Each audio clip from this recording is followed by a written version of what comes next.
అప్పుల బాధలు వెంటాడుతున్నాయా? అయితే 6 JVR వారి జాతిరత్నాలు ధరించండి. హాయ్, వెల్కమ్ టు మన టీవీ. నేను మీ మనోజ్. అమ్మకానికి పాకిస్తాన్. అదేంటి, పాకిస్తాన్ అందరి మీద బాంబులు దాడులు చేసుకుంటే బాగానే ఉంది కదా, అమ్మేటువంటి.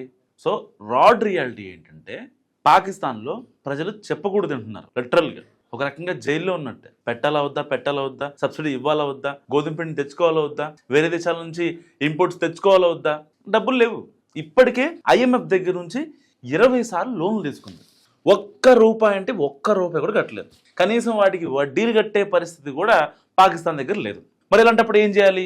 ఉన్న మానవ వనరులు ట్రంప్ మావకు అమ్ముకోవాలి, లేదంటే ఆ ఎయిర్పోర్ట్లో లేకపోతే సంథింగ్ ఇంకేమన్నా భూములు ఏమైనా ఉంటే పనికొచ్చేవి, అక్కడ మినరల్స్ కూడా ఏం దొరకవు దరిద్రానికి. సో అలాంటి భూముల్ని వేరే వాళ్ళకి అమ్ముకొని, సో దాని ద్వారా వచ్చిన డబ్బుల్ని ఈ IMFకి కట్టాలి. ఇలాంటి నేపథ్యంలో పాకిస్తాన్ ఏం చేస్తూ ఉంటుందంటే, వేరే దేశాల మీద కవ్విస్తూ ఉంటుంది. లైక్ మొన్నటి దాకా ఆఫ్ఘనిస్తాన్తో దాడులు కావచ్చు, ఆ బలూచిస్తాన్ ఆర్మీ కావచ్చు, ఇంకా చాలా మందితో ఎన్ని యుద్ధాలు చేసింది. కానీ ఎవరూ కూడా పాకిస్తాన్ మీద యుద్ధం చేయడానికి, బురదలో రాయడానికి ఒప్పుకోరు. కానీ ప్రతి ఒక్క దేశంతో కయ్యానికే వెళ్తుంది, కయ్యానికి కాలు దూస్తూ ఉంటుంది పాకిస్తాన్. అలాంటి పాకిస్తాన్ ఇప్పుడు లిటరల్గా రాడ్ రియాలిటీ చెప్పాలంటే అడుక్కు తినే స్టేజ్లో ఉంది. IMF దగ్గర నుంచి ఇప్పటికీ 20 సార్లు లోన్లు, దాదాపుగా కొన్ని లక్షల కోట్ల లోన్ తీసుకుంది. కేవలం ట్రంప్ మాట చెప్పాడని లాస్ట్ టైం దాదాపుగా 10,000 కోట్ల లోన్ ఇచ్చారు IMF వాళ్ళు. దాంట్లో 10,000 కోట్లలో 7,000 కోట్లు ఓన్లీ టెర్రరిజం యాక్టివిటీని పెంచి పోషించేందుకు. ఎందుకంటే వాళ్ళు మళ్ళీ మన మీద వచ్చి బాంబులు వేయాలనో, లేకపోతే కొన్ని మిసైల్స్ అనో, లేకపోతే దానికి సంబంధించిన క్షిపణులు తయారు చేయడమో, ఆ మిసైల్స్ని ఇంకా అంటే నెక్స్ట్ లెవెల్లో టార్గెట్ రీచ్ అయ్యేలాగా చేయడం. సో దానికి సంబంధించి చైనా దగ్గర నుంచి వీళ్ళు సహాయాలు తీసుకోవడం, ఆ టెక్నాలజీ పరంగా ఇలాంటి ప్రత్యాపారాలు తప్ప అసలు మరి పాకిస్తాన్లో ప్రజలు ఎలా ఉన్నారు? వాళ్ళు దారిద్ర్యకి దిగుగా ఉన్నారా, ఎగువన ఉన్నారా? అసలు GDP ఎంత ఉంది? యువత ఏం పనులు చేసుకుంటున్నారు?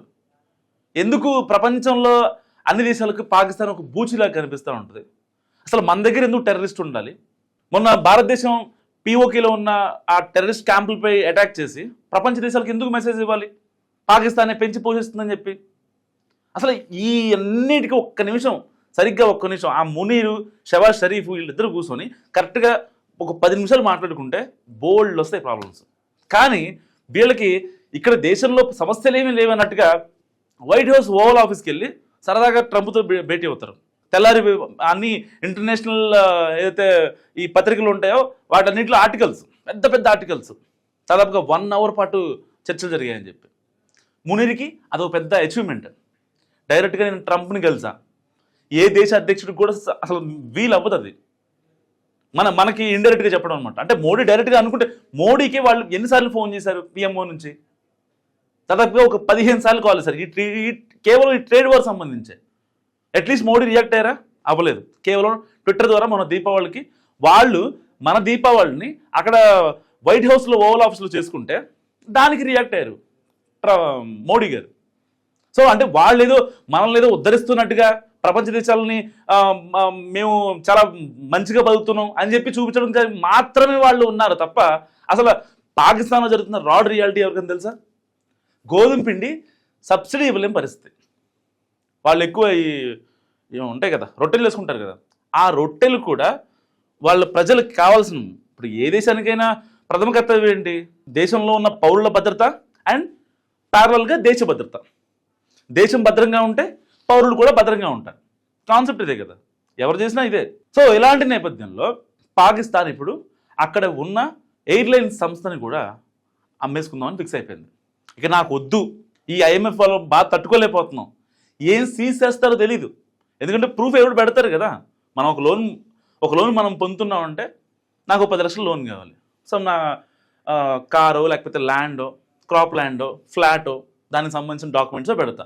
సో వీళ్ళు 10,000 కోట్లు ఒక్కసారి 10,000 కోట్లు లోన్ ఇస్తున్నారంటే మరి ఎన్ని ప్రాపర్టీస్ని వాళ్ళు తాకట్టు పెట్టుంటారు? అవన్నీ సీజ్ చేస్తుంది, ఆబ్వియస్లీ సీజ్ చేస్తుంది. లేదు అంటే వీళ్ళు కట్టలేని సిచ్యువేషన్లో ఉన్నారంటే డైరెక్ట్ కాల్ టు ట్రంప్ మామ. ట్రంప్ ఏమంటాడు? సింపుల్గా మునీర్కి ఫోన్ చేసి నాకు ఫోన్ చేద్దని చెప్పి అంటాడు. ట్రంప్ వాళ్ళని అవకాశంగా వాడుకుంటున్నాడే తప్ప ఏ రోజు పాకిస్తాన్ బాగుపడాలని కాదు. ట్రంప్ ప్రధాన ఉద్దేశం ఏంటి? IMFకి 10,000 కోట్ల నుంచి పాకిస్తాన్కి ఇప్పించడానికి? ఏదైతే ఆఫ్ఘనిస్తాన్లో ఎయిర్ బేస్ ఉందో, ఒక పాకిస్తాన్లో కొత్త ఎయిర్ బేస్ కట్టి ఇటు ఆఫ్ఘనిస్తాన్ మీద, అటు రష్యా మీద, ఇటు భారత్ మీద, సో అన్నిటికీ బాగుంటుంది, వీలుగా ఉంటుంది, మధ్యలో ఉంటే మన ఎయిర్ బేస్ ఉంటే బాగుంటుంది అని చెప్పి చాలా నెక్స్ట్ లెవెల్ ప్లాన్ వేసి కూర్చున్నాడు. దానికి ఆఫ్ఘనిస్తాన్ ఒప్పుకోలేదు. సో దాని తర్వాత జరిగిన కాన్సిక్వెన్సెసే మొన్న ఆఫ్ఘనిస్తాన్కి పాకిస్తాన్కి మధ్య వార్. అక్కడ శరణార్థుల్ని లేదు అసలు మా దాంట్లో, మా పాకిస్తాన్లో మీ శరణార్థులు వద్దని చెప్పి ఆఫ్ఘనిస్తాన్లోని ఎంత ఇబ్బంది పెడితే వాళ్ళు సహించారు, భరించారు. అన్నీ ఎలాంటి ఇబ్బంది పెట్టినా కానీ అన్ని నోరు మూసుకొని ఉండి, సో ఇప్పుడు వాళ్ళు యుద్ధం చేశారు. ఇప్పుడు ఏం జరుగుతుంది? పాకిస్తాన్లో కట్ చేస్తే అడుగుతుంటున్నారు. ఎన్ని ఇబ్బందులు పడ్డారు ఇప్పుడు పాకిస్తాన్లో ప్రజలు. మనం అనుకుంటాం కానీ పాకిస్తాన్లో అందరూ టెర్రరిస్టులేం కాదు, సామాన్యులు కూడా చాలామంది ఉంటారు. యువత చాలామంది టెర్రరిస్ట్ యాక్టివిటీస్కి వీటికి ఎంత ఇన్ఫ్లుయెన్స్ అవుతారో వాళ్ళలో చాలామంది మళ్ళీ ఏదైనా జాబులు ఉంటే చేద్దాము, మనం డబ్బులు సంపాదించుకుందాం, మన కాళ్ళ మీద మనం నిలబడదాం అనేవాళ్ళు చాలామంది ఉన్నారు. అందుకనే ఎక్కువ మంది యువత చైనాకి వెళ్తూ ఉంటారు. అక్కడికి వెళ్ళి నెక్స్ట్ లెవెల్లో ట్రైన్ అయ్యి అక్కడ ఎంతో కొంత డబ్బులు సంపాదించుకుంటూ వాళ్ళ అమ్మ నాన్నలకి డబ్బులు అక్కడి నుంచి పంపిస్తూ ఉంటారు. ఎందుకంటే వీళ్ళు ఇండియా వచ్చి బతకలేరు, యూఎస్ వెళ్ళి బతకలేరు, యూకే వెళ్ళి బతకలేరు. ఎందుకంటే స్టాండర్డ్స్ కరెక్ట్గా ఉండవు, స్టడీ స్టాండర్డ్స్ కరెక్ట్గా ఉండవు. మన దగ్గర ఉన్నంత స్టాండర్డ్స్ పాకిస్తాన్లో ఉండవు, ఈవెన్ అమెరికాలో కూడా ఉండవు. అది వేరే విషయం. అందుకనే మన దగ్గర నుంచి వెళ్ళిన వాళ్ళు ఎవరైతే సాఫ్ట్వేర్లు ఉంటారో హైపే ఉంటుంది అమెరికా, లైక్ ఆస్ట్రేలియా కావచ్చు, యూకేలో కావచ్చు. అంటే దేంట్లోనే తీసుకున్నా సరే వాళ్ళకి ఎంతవరకు ఈ టెర్రరిజాన్ని యాక్టివేట్ చేయాలి, ఎవరో ఒక మీద దాడి చేయాలి. పాకిస్తాన్లో ఉన్న ప్రజల ఆకలికి అవసరం లేదు. వాళ్ళు తింటున్నారా, తినట్లేదా, ఏం తింటున్నారు, ఏంటి, మళ్ళీ వాళ్ళకి ఏం కావాలి. కనీసం ఒక సామాన్యుడు ఏం కోరుకుంటాడు?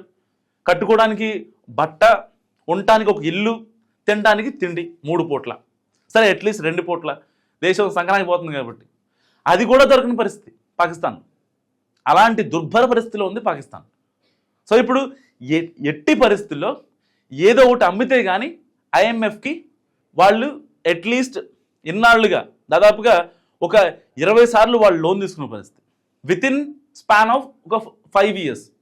సో ఈ 5 years ఆ ఇంట్రెస్ట్ పే చేయాలంటే సరదాగా ఒక 2-3 ఎయిర్పోర్ట్లు అమ్మేసినా సరే అసలు డబ్బులు రాని పరిస్థితి అనమాట. ఎందుకంటే చైనా రీసెంట్గా ఒక ఎయిర్పోర్ట్ బిల్డ్ చేసింది పాకిస్తాన్లో. అది ఇంకేముంది, పోలోమని ఎగేసుకుంటూ వెళ్ళిపోయారు. వాళ్ళ అవసరాల కోసం వాళ్ళు వచ్చి ఎయిర్పోర్ట్ పెట్టుకున్నారు, వాళ్ళ అవసరాల కోసం మాత్రమే. అంతకుముందు ఐఎంఎఫ్ దగ్గర లోన్ ఇప్పించిన విషయంలో ట్రంప్ కూడా కేవలం పాకిస్తాన్లో ఉన్న కొన్ని మానవ వనరులను డొనాల్డ్ ట్రంప్ యొక్క అల్లుడికి ఇవ్వాలని చెప్పి ఆయన ఒక దుర్బుద్ధితో వీళ్ళని ఆశ్రయించాడు మునీర్ని.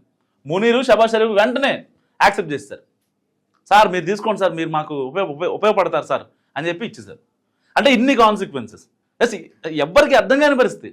పాకిస్తాన్ మళ్ళీ మాట్లాడుతూ ఉంటుంది ప్రపంచ దేశాల వేదికలపైన, చాలా గంభీరంగా వాయిస్ వినిపించింది. భారతదేశాన్ని ఎట్టి పరిస్థితుల్లో మేము ప్రపంచ పట్టణంలో లేకుండా చేస్తూ ఉంటుంది. ఇప్పుడు సరదాగా ఉత్తరప్రదేశ్లో బ్రహ్మోస్ తయారైంది కదా, బ్రహ్మోస్ మిసైల్ రేంజ్లో ఉంది పాకిస్తాన్ మొత్తం. మన రాజ్నాథ్ సింగ్ గారు చెప్పారు ఒక మాట, సరదాగా బ్రహ్మోస్ వెళ్తే పాకిస్తాన్ కుప్పగూలిపోద్ది, చిత్ర అయిపోద్ది అని చెప్పారు. S-400 ఇవన్నీ మీ మిసైల్ సిస్టమ్స్ అక్కర్లేదు, ఒక్క బ్రహ్మోస్ చాలు పాకిస్తాన్ లేపేయడానికి. మళ్ళీ వీళ్ళు మాట్లాడతారు పిచ్చుకూతలు, మేము భారతదేశాన్ని సమూలంగా ఇచ్చేస్తాం. వాళ్ళు ఎలాంటివి చేస్తారు? ఎంతవరకు మత ప్రేరేపిత చర్యలు.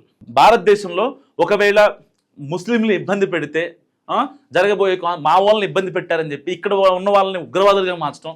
ఎక్కడో ఒకళ్ళు చచ్చిపోతూ ఉంటారు, ఒక హిందూ ఉంటాడు, చచ్చిపోయిన వాళ్ళలో క్రిస్టియన్ ఉంటాడు, సిక్కులు ఉంటారు, ముస్లిమ్స్ ఉంటారు, అన్ని వర్గాల వారు ఉంటారు కదా.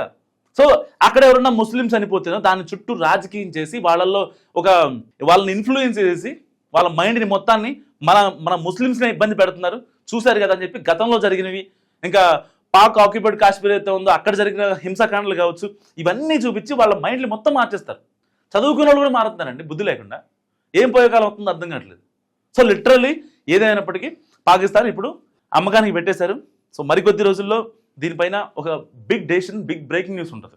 ఎందుకంటే ఎయిర్పోర్ట్స్ కావచ్చు, ఇంకా ఎయిర్లైన్స్ కావచ్చు, దానికి సంబంధించి ఏదైతే భూములు ఉంటాయో ఆ భూములు మొత్తాన్ని అమ్మేస్తారు. అండ్ ఇప్పుడు పాకిస్తాన్ ప్రభుత్వానికి సంబంధించి అంటే అన్అఫీషియల్ ఆర్మీ ఏదైతే ఉందో, సో ఆ ఆర్మీకి సంబంధించి కొన్ని భూములు కూడా ఉంటాయి. సో ఆ భూముల్ని కూడా అంటే దాని కింద మ్యాక్సిమం మినరల్స్ ఉంటాయని చెప్పి ట్రంప్ మామ గతంలో వాళ్ళకి డబ్బులు ఇప్పించాడు. సో ఆ మినరల్స్ కోసం ఇప్పుడు ట్రంప్ మామ వాళ్ళకు కీలక ప్రకటన చేస్తాడు కొద్ది రోజుల్లో. ఏమని? ఆ భూమిని నేను కొంటానని చెప్పి. మళ్ళీ ఆ వచ్చిన డబ్బుల్ని ఏమన్నా వీళ్ళు IMF కడతారా? అలా అసలు మనకు పనికొచ్చే పనులు మనం చేయం కదా. వెంటనే మళ్ళీ ఒక 50% IMFకి ఇంట్రెస్ట్ కట్టి మిగతా రిమైనింగ్ 50% ఏదైతే ఉంటే సో ఆ డబ్బుతో మళ్ళీ ఈ మిసైల్స్ అను ఈ ఉగ్రవాద కార్యకలాపాలకి మొత్తం పనికొచ్చే పనులు మొత్తం చేస్తారు. ప్రజలు మాత్రం కాన్స్టెంట్ వాళ్ళు అడుక్కు తింటూనే ఉంటారు, వాళ్ళకి బుద్ధి రాదు. సో పాకిస్తాన్ అడుక్కు తినడం గురించి మీరేమనుకుంటారు? మస్తు కామెంట్ చేయండి. చూస్తూనే ఉండండి మన టీవీ.